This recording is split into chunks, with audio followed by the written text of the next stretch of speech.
Auto stand அங்கேயே ஒரு auto stand அமைக்கலாம் அப்படின்னு சொல்லி வெற்றிகரமாக அப்ளிகேஷனெல்லாம் எழுதி போட்டோம். யாருமே சொன்னாங்க அந்த இடத்துல கொடுக்க மாட்டாங்க அப்படின்னு. சென்னையில் ஓட்டுற டிரைவர்கள்லாம் சொன்னாங்க அந்த இடம் வாங்கவே முடியாது அப்படின்னாங்க.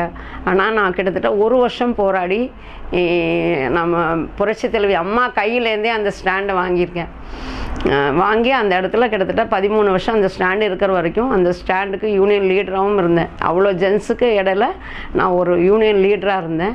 அப்போவே தோணுச்சு, சரி நம்ம எது முடியாதுன்னு நினச்சோமோ கண்டிப்பாக அதை முயற்சி பண்ணினா முடியும் அப்படின்னு நினச்சேன். 2 பசங்களை படிக்க வச்சேன். 2 பேரையும் மெட்ரிகுலேஷனில் தான் படிக்க வச்சு, பொண்ணும் டிகிரி முடிச்சுட்டு கல்யாணம் பண்ணி அனுப்பிச்சிட்டேன். பையனும் இன்றைக்கி வந்து வேலைக்கு படித்து முடிச்சுட்டு அவனும் வேலைக்கு போயிட்டுருக்கான். நிறைய ஒரு வாட்டி பார்த்துட்டோன்னா நீங்கள் எல்லாருமே சொல்லுவாங்க நீங்கள் நிறைய சேவை செய்கிறீங்கன்னு. ஆனால் ஒரு நாளைக்கு பார்த்துட்டிங்கன்னா ஒரு 100 கிலோமீட்டர் 200 கிலோமீட்டர் ஓட்டும்போது ஒரு 50-60 கிலோமீட்டர் வந்து நம்ம எம்டியாக தான்